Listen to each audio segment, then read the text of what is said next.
IUPAC nomenclature में अब हम लोग देखेंगे कि जो क्रियात्मक समूह है वह दो या दो से अधिक भी हो सकते हैं, उसमें साइड चेन भी हो सकता है, तो उनका नामांकन किस तरह किया जाता है। तो इसमें देखिए जो वरीयता क्रम इस तरह दिया गया है कि जो सबसे ऊपर है वह ज़्यादा क्रियाशील है और जो नीचे रहेगा वह कम क्रियाशील है। अतः यदि नीचे वाला कोई क्रियात्मक समूह मिल रहा है और उसके साथ कोई ऊपर वाला क्रियात्मक समूह ज़्यादा क्रियाशील समूह है, तो हम लोग किसको वरीयता देंगे कि जो ज़्यादा क्रियाशील समूह रहेगा उसको वरीयता देंगे, और जो कम क्रियाशील रहेगा वह पार श्रृंखला की तरह उसका प्रयोग किया जाएगा। आइए देखते हैं हम लोग उदाहरण के साथ। अब इसमें यहाँ पर देख रहे हैं कि इसमें यदि नामांकन करना है तो यहाँ पर डबल बांड यहाँ मिल रहा है एक, और इस सिरा पर ट्रिपल बांड मिल रहा है। तो क्रियात्मक समूह में या जो फंक्शनल ग्रुप है इसमें जो डबल बांड है वह ज़्यादा क्रियाशील है और ट्रिपल बांड क्या है, कम क्रियाशील है। तो नामांकन किधर से किया जाएगा, जिधर से डबल बांड नज़दीक रहेगा उधर से नामांकन करेंगे। तो 1 2 3 4। अब सबसे लंबी चेन 4 है और इसमें कहीं पार श्रृंखला यानी जो बच्चों की तरह जिसका प्रयोग किया जाता है, मतलब जो पहले लिखा जाता है वो इसमें नहीं है। तो हम सबसे पहले आ जाएंगे जो लंबी चेन है, जो मुख्य कार्बन श्रृंखला है उस पर। तो 4 के लिए ब्यूट का प्रयोग करते हैं, तो ये हो जाएगा ब्यूट। और किस पोजीशन पर डबल बांड है, 1 पर, तो 1 इन। और ट्रिपल बांड किस पर है, 3 पर, तो 3 आइन। दूसरे एग्जाम्पल में देखने पर देखिए क्रियात्मक समूह COOH जो परिवार का मुखिया यहाँ मिल जा रहा है, मतलब सबसे ज़्यादा क्रियाशील COOH है। इसके बाद डबल बांड है, तो अब किसको वरीयता दिया जाएगा, COOH को। तो यहाँ से नंबरिंग कर देंगे 1 2 3 4 5। इसमें भी देख रहे हैं कहीं पार श्रृंखला नहीं है। तो अब आ जाते हैं सबसे लंबी चेन 5 के लिए किसका प्रयोग करेंगे, पेंट। तो हो जाएगा पेंट। अब इसके बाद किस पोजीशन पर डबल बांड है, 2 पर, तो 2 इन। और जो COOH यह मुख्य फंक्शनल ग्रुप हो जाएगा इसमें, और COOH किस पर है, 1 पर है, और इसमें अनुलग्न क्या जोड़ते हैं, ओइक अम्ल। तो 1 ओइक अम्ल। अगले एग्जाम्पल में यहाँ पर क्रियात्मक समूह OH है और जो डबल बांड है यहाँ पर नीचे रहता है, कम क्रियाशील है, तो मुख्य ग्रुप कौन हो जाएगा, OH। अब इधर से नंबरिंग कर देंगे 1 2 3। अब सबसे लंबी चेन कितना है, इसमें 3 है और कहीं पार श्रृंखला इसमें नहीं है। तो 3 के लिए क्या करते हैं, प्रोप। तो ये हो जाएगा प्रोप। अब 2 पर इन है तो 2 इन। और जो OH है, OH के लिए अनुलग्न क्या लगाते हैं, आल। और किस पोजीशन पर है, 1 पर, तो 1 आल। अगले एग्जाम्पल में यहाँ पर देख रहे हैं डबल बांड यहाँ पहले पर मिल जा रहा है, परंतु क्रियात्मक समूह COOH कीटोन ज़्यादा क्रियाशील है और यह किधर है, दाहिनी तरफ से मिल रहा है। तो नामांकन किधर से करेंगे, जिसमें जो क्रियात्मक समूह ज़्यादा क्रियाशील रहेगा उसकी तरफ से नामांकन करेंगे। तो यहाँ से कर देंगे 1 2 3 4। अब सबसे लंबी चेन 4 है, 4 के लिए क्या करेंगे, ब्यूट। इस पोजीशन पर डबल बांड है 3 पर, तो 3 इन। और इसमें डबल बांड 3 पर हो गया, और जो CO मतलब कीटोन जो क्रियात्मक समूह है जिसके लिए अनुलग्न क्या जोड़ते हैं, ओन, वो किस पर है, 2 पर। तो यहाँ कर देंगे 2 ओन। इसका पोजीशन पहले दिखा देंगे, इसके बाद अनुलग्न जो रहेगा उसको लिख दिया जाता है। अगले तरह की एग्जाम्पल में अब यहाँ हम देख रहे हैं कि एक ग्रुप यहाँ क्रियात्मक समूह मिल रहा है और एक OH यहाँ मिल रहा है। तो जो वरीयता क्रम है, OH क्या होता है, OH मतलब ज़्यादा क्रियाशील, मतलब ऊपर है देख रहे हैं यहाँ पर, और NH2 क्या है, नीचे। तो NH2 साइड चेन की तरह हो जाएगा, पार श्रृंखला की तरह हो जाएगा। अब इधर से नामांकन कर देंगे, OH इधर से नज़दीक मिलेगा, तो दाहिने तरफ से गिनेंगे 1 2 3 4 5। अब NH2 किस पोजीशन पर है, 3 पर, और 3 पर NH2 के लिए कर देंगे, पोजीशन दिखा देंगे 3 NH2 के लिए जो एमिनो, यदि साइड चेन हो जाएगा इसका नाम हो जाता है एमिनो। अब सबसे लंबा चेन क्या है, 5, 5 के लिए करेंगे पेंटेन, हर जगह सिंगल बॉन्ड है तो पेंटेन कर देंगे। और किस पोजीशन पर है, OH ग्रुप है 2 पर तो 2 दिखा देंगे, और OH के लिए क्या है ऑल, तो यहाँ लिख लेंगे 2 ऑल। अगला एग्जाम्पल इसमें देख रहे हैं कि यहाँ एक COO मतलब कीटोन यहाँ पर मिल जा रहा है और COOH, तो सबसे पहले क्या है C कार्बोक्सिलिक समूह मतलब सबसे ज़्यादा क्रियाशील COOH हो जाएगा। तो अब नामांकन किधर करेंगे, दाहिने तरफ से, तो ये हो जाएगा 1 कर देंगे, 2, 3 और 4। तो अब जो यह ग्रुप है 3 पर जो CO है यह अब हो जाएगा पार श्रृंखला की तरह से। तो COO कीटोन के लिए 2 पूर्व लग्न यूज कर सकते हैं, चाहे कीटो लगाएं चाहे ऑक्सो। तो किस पोजीशन पर है या 3 पर, यहाँ कर देंगे 3 ऑक्सो, यहाँ कीटो भी लिख सकते हैं 3 कीटो। अब सबसे लंबा चेन कितना है 4, 4 के लिए क्या करेंगे ब्यूट और ओइक जोड़ना है तो ब्यूटेनोइक अम्ल। अब पोजीशन 1 पर है तो 1 इसमें यदि नहीं भी दिखाएंगे तो भी इसमें कोई दिक्कत नहीं है, या इसको इस तरह से भी कर सकते हैं 3 कीटो ब्यूटेन 1 ओइक अम्ल। अगले तरह के एग्जाम्पल में देखिए, यहाँ पर एक ग्रुप यहाँ मिल रहा है एल्कोहल का और एक CHO। अब जो क्रियात्मक समझौता क्रम है CHO जो एल्डिहाइड होता है वह क्या है, मतलब ऊपर है, और OH जो एल्कोहल है वह कहाँ है, नीचे है। ज़्यादा क्रियाशील कौन हो जाएगा CHO। तो मुख्य अब इसमें जो मालिक हो जाएगा CHO, और जो OH है वह अब क्या होगा दूसरे वरीयता पर आ जाएगा। तो यहाँ से नंबरिंग कर देंगे 1, 2, 3, 4। अब OH या पूर्व लग्न की तरह प्रयोग होगा। अब इसमें पूर्व लग्न OH के लिए हाइड्रॉक्सी, तो यहाँ करेंगे 3 पर 3, OH के लिए कर देंगे हाइड्रॉक्सी। और सबसे लंबा चेन क्या है 4, 4 के लिए क्या करते हैं ब्यूट, और इसमें 1 पर क्या है CHO के लिए अल, तो ब्यूटेनल। अगले एग्जाम्पल में देख रहे हैं कि एक साइड चेन यहाँ मिल रहा है और एक ग्रुप CO यहाँ मिल रहा है और एक COH यहाँ पर। तो सबसे क्रियाशील कौन है COOH सबसे ऊपर है, तो इधर से नामांकन करेंगे तो यहाँ पर COOH यहाँ पर कर देंगे 1, यहाँ 2, यह 3 और यह 4 और यह 5। तो यहाँ पर 2 साइड चेन की तरह हो गया, एक मेथिल हो गया और एक कीटो हो गया। तो सबसे पहले कीटो या ऑक्सो, तो यदि इसको कीटो करेंगे और यह मेथिल तो कर देंगे 4 पोजीशन कीटो, तो यहाँ कीटो, और 2 पर क्या है मेथिल, 2 मेथिल। अब कहीं पावर श्रृंखला नहीं है तो सबसे लंबे चेन पर आ जाएंगे। सबसे लंबा चेन क्या है 5, 5 के लिए पेंट, और अंत 1 पर ओइक अम्ल है तो पेंटेनोइक अम्ल।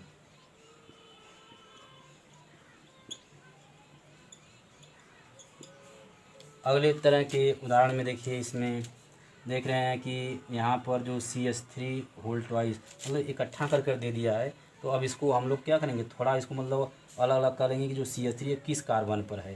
तो यहाँ पर यदि इसको किया जाए तो इस कार्बन पर देखिए एक OH है तो एक OH दिखा देंगे इधर, और यह C2H5 इधर इस साइड हो जाएगा। अभी भी कार्बन के लिए 4 बैलेंसी रहता है तो मैं 2 हुआ, में 2 की जरूरत पड़ रही है। तो दिखाएंगे CH3 2 बार है तो एक तरफ CH3 इधर जाएगा इधर, और एक तरफ CH3 इधर हो जाएगा। तो इस तरह से इसको हम लोग इसको अलग अलग लिखेंगे तो आसानी होगा हमको इसका IPC लिखने में।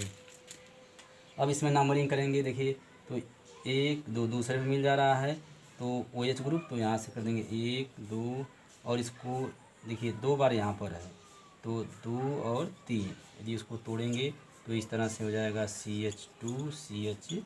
3। तो यह इसको ब्रेक करके इस तरह भी लिख सकते हैं, इकट्ठा इस तरह से लिख दिया गया है, यहाँ 2 और एक 3।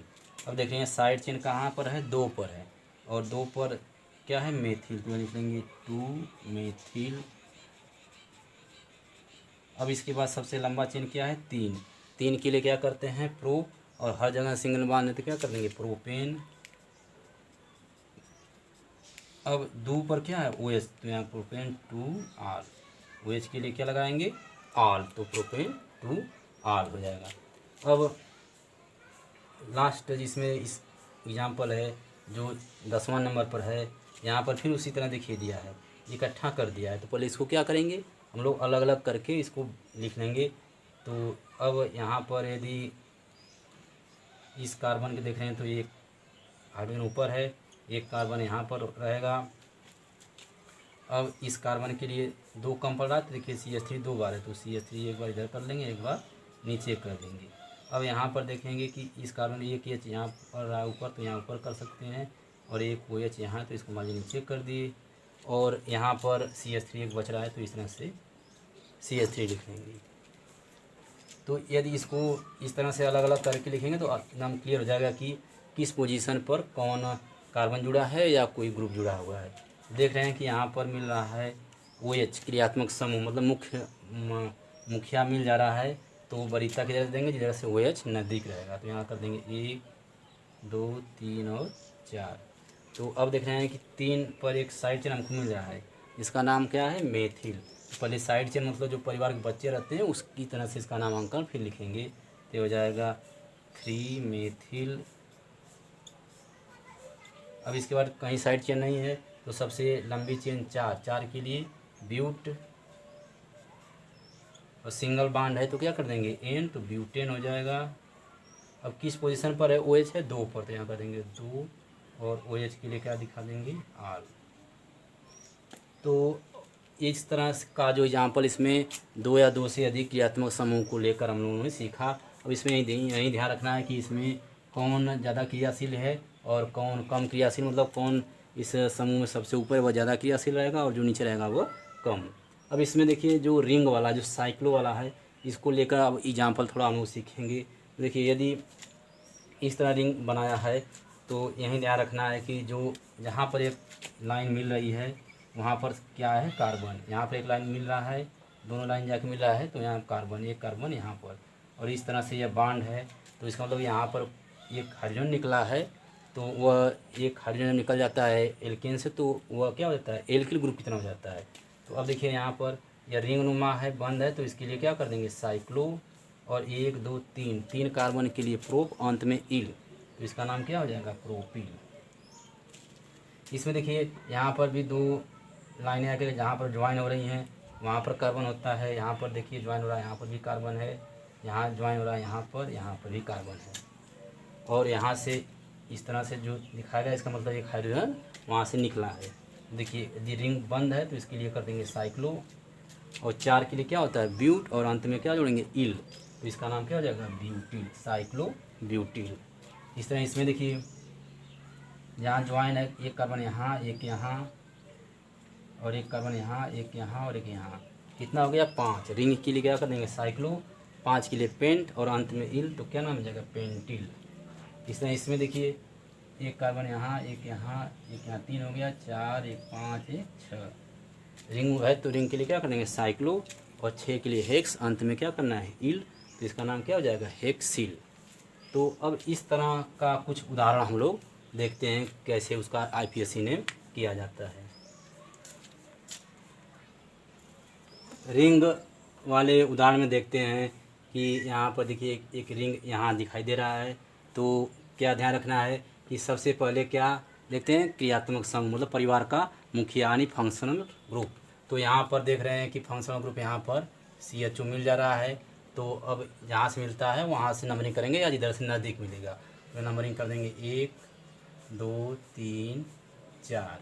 अब 3 पर देखिए एक यहाँ पर इधर मिल जा रहा है साइड चेन में जो रिंग नुमा है, और एक ऊपर भी मिल रहा है मेथिल।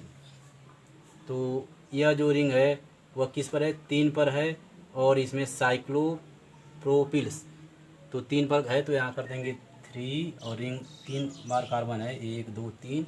देखिए साइक्लो है तो साइक्लो और प्रोपिल। एक अभी साइड चेन यहाँ पर ऊपर है, वो अभी किस पोजीशन पर है, 3 पर, तो पोजीशन दिखा देंगे 3।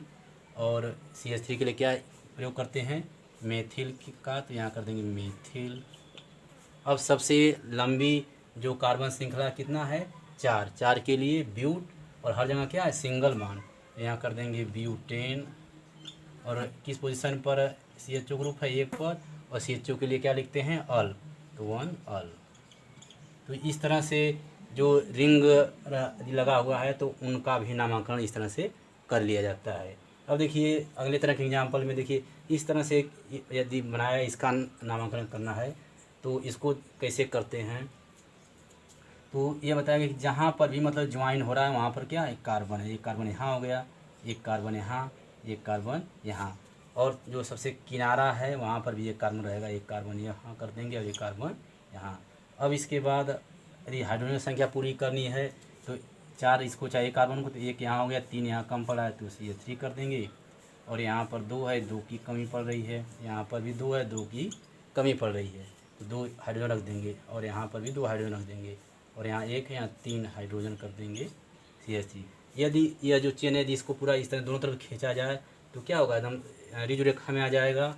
और या इसको इस तरह भी लिख सकते हैं, CH3 CH2 CH2 CH2 CH3। देख रहे हैं कि यह बहुत ही सिंपल तरीके से जो हम लोग यह सीखे थे उसी को इस तरह से दिया गया है। अब इसका जो नामांकन करेंगे तो सबसे लंबी चेन है तो कर लेंगे, इसमें कोई पावर श्रृंखला भी नहीं है, तो 1 2 3 4 5, और 5 के लिए क्या करते हैं, पेंटेन, और लंबी चेन रिज चेन के लिए नॉर्मल का प्रयोग करते हैं N, और 5 के लिए पेंटेन, जिसको नॉर्मल पेंटेन इस तरह से इसका नाम हो जाएगा। अब देखिए ये जो एग्जाम्पल है यह किस तरह से इसका IPSC नेम लिखा जाएगा। ये जितने भी एग्जाम्पल हैं सब प्रतियोगी परीक्षाओं की दृष्टि से ही बहुत ही इंपॉर्टेंट है। इसी तरह का प्रश्न इधर घुमा फिरा कर उसमें प्रतियोगी परीक्षा में क्या होता है, पूछा जाता है। तो बस तरीका वही रहता है, तरीका यदि आप जान गए तो किसी भी तरह का जो प्रश्न रहेगा उसको आप लोग आसानी से उसका IPSC नेम लिख पाएंगे। तो इसमें आप लोगों को हर तरह का प्रश्न हम कोशिश कर रहे हैं कि आप लोगों को बताया जाए। बोर्ड परीक्षाओं के साथ साथ आप लोग प्रतियोगी परीक्षाओं में भी यदि बैठें तो यदि प्रश्न आए तो आप लोगों को कोई असुविधा ना हो। तो अब यहाँ हम देख रहे हैं कि जो EMI मतलब जो मेथिल की तरह इसको लिया जाता है, मेथिल ही है। तो अब देखिए यहाँ पर किधर से नामांकन किया जाए यह थोड़ा ध्यान रखते हैं। तो सबसे पहले देखते हैं कहीं इसमें जो परिवार का मुखिया या जो फंक्शनल ग्रुप तो नहीं है। यहाँ देख रहे हैं डबल बॉन्ड यहाँ मिल रहा है, मतलब एल्कीन। अब सबसे लंबा चेन भी लेना है और किधर से नज़दीक पड़ रहा है वह भी ध्यान रखते हैं। तो मान लीजिए कि हम यहाँ से गिर रहे हैं तो 1 2, मतलब जहाँ पर ज्वाइन 2 रेखा है वहाँ कार्बन है, तो 1 2 3। अब यदि हम आगे बढ़ेंगे तो तीसरे पे मिल रहा है, एक रास्ता इधर मिल रहा है, एक रास्ता इधर मिल रहा है, तो 3 4 5 6 7 तक हो रहा है। और इधर जाएंगे तो 3 यहाँ हो गया था, 4 5 6 7 8 तक हो रहा है। अब दूसरे तरफ से भी हम लोग देख लेते हैं कि कहीं से मतलब लंबा चेन तो नहीं मिल रहा है।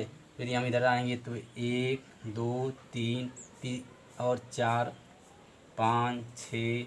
अब इधर देख रहे हैं कि इधर थोड़ा लंबा मिल रहा है तो 7 8 9 और 10 तक मिल रहा है। तो सबसे लंबा चेन हमको कहाँ मिल रहा है, यदि इधर से गिनेंगे तो सबसे लंबा चेन मिल जा रहा है। तो अब नामांकन करेंगे यहाँ से, तो 1 2 3 4 5 6 7 8 9 और 10।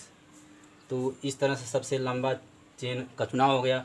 अब इसमें देख लेते हैं कहाँ कहाँ पावर श्रृंखला है। देखिए 3 पर, देखिए 3 पर यहाँ पर एक यहाँ ज्वाइन हुआ, मतलब एक कार्बन यहाँ पर है और एक यहाँ पर CH3 मतलब मेथिल मतलब CH3 है यहाँ पर। तो एक यह कार्बन और एक यह मतलब 2 कार्बन मतलब एथिल हो गया यह। इसी तरह से यहाँ पर भी आएंगे तो एक कार्बन यहाँ पर भी है और यहाँ पर मेथिल है तो 2 हो जाएगा।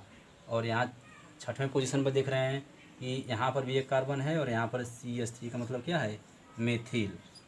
अब इसको यदि आप हाइड्रोजन रखना चाहें तो इसमें जोड़कर जितना भी कम पड़ रहा है 4 में से वहाँ हाइड्रोजन वहाँ पर रख लेंगे। अब आइए इसका नामांकन में तो नामांकन में सबसे पहले किसका नाम लिखा जाता है, जो पार श्रृंखला मतलब परिवार के जो बच्चे होते हैं पहले उनका नाम लिखा जाता है।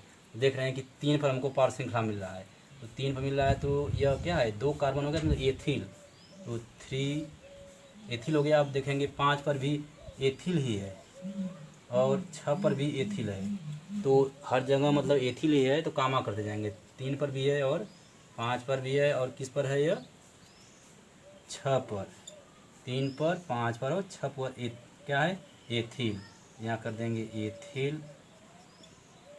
अब इसके बाद कहीं पार श्रृंखला नहीं है तो सबसे लंबा चेन 10 है, 10 के लिए क्या करते हैं, डेक, और किस पोजीशन पर डबल बॉन्ड है, 4 पर, तो यहाँ कर देंगे 4, और डबल बॉन्ड के लिए क्या करते हैं, इन।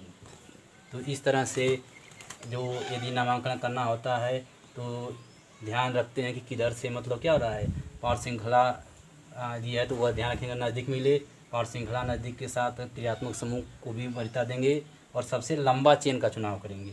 तो इस तरह से बाकी जो भी यदि आईपीएससी नेम का लिखना होगा तो आप लोगों को ये सब जितना भी नियम बताया गया है इसमें से आप लोगों को बहुत ही आसानी से आप लोग कर पाएंगे। 9वें उदाहरण में थोड़ा मिस्टेक हो गया था, उसको हम एक बार सही कर लेते हैं।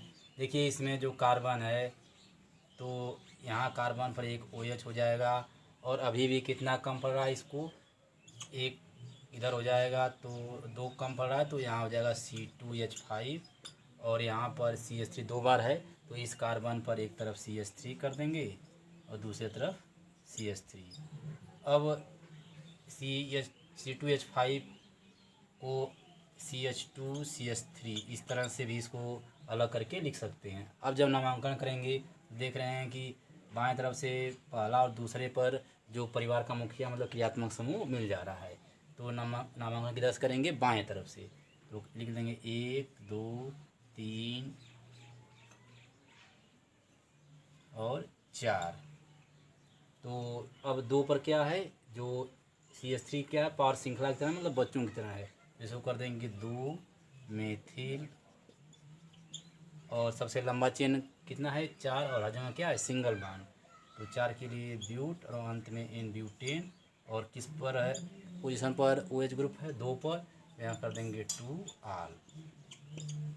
अब एक और एग्जाम्पल इसमें देखते हैं, यदि इसका नामांकन करना है तो सबसे पहले क्रियात्मक समूह देख रहे हैं कि OH इस कार्बन मिल रहा है, तो यहाँ से नामांकन कर देंगे, तो यहाँ हो जाएगा 1, और जहाँ पर भी यह 2 रेखाएं मिल रही वहाँ पर कार्बन है, तो यहाँ कर देंगे 2, यहाँ पर 3, अब 4, और यहाँ पर इस तरह से है, तो एक यहाँ 5 हो जाएगा, और यहाँ 6, और यहाँ 7, और यहाँ 8। अब हम देख लेते हैं कि पार श्रृंखला कहाँ कहाँ पर है, तो 3 पर एक मिला है मेथिल, और एक यहाँ मिला है 7 पर मेथिल मिल रहा है, तो सबसे पहले किसका नाम लिखा जाएगा, पार श्रृंखला का। तो पोजीशन किस पोजीशन पर है, 3 पर और 7 पर, दोनों एक ही पार श्रृंखला मेथिल ग्रुप है, तो कामा कर देंगे 3, 7, 2 बार है तो कर देंगे डाई, और CH3 के लिए मेथिल। अब सबसे लंबा चेन कितना है, 8, 8 के लिए क्या करते हैं, ऑक्ट, तो हो जाएगा ऑक्ट। अब डबल बॉन्ड किस पर है, एक 2 पर है और 6 पर, तो 2, 6, और 2 बार है तो 2 बार के लिए क्या लगाएंगे, डाई, और डबल बॉन्ड के लिए इन, तो डाई इन, और सबसे जो लंबा चेन 8 तो हो ही गया है। अब इसके बाद क्रियात्मक समूह इस पर है 1 पर, तो 1 कर देंगे, और OH के लिए क्या दिखा देते हैं, आल, तो अनुलोम लगा देंगे आल। तो इस तरह के यौगिकों का भी नामकरण क्रम वाइज थोड़ा ध्यान देंगे तो करने में कोई विशेष दिक्कत नहीं होगी। अब इसके बाद हम लोग नए चैप्टर की शुरुआत करेंगे, क्योंकि जितने भी इसमें IPSC नेम है उसमें आप लोगों को शुरू से लेकर एकदम आखिर तक पूरा बताया गया, तो हम उम्मीद कर रहे हैं कि आप लोग अब IPSC नेम आसानी से लिख पाएंगे। अब हम लोग एक नए चैप्टर की शुरुआत करते हैं अगली वीडियो से।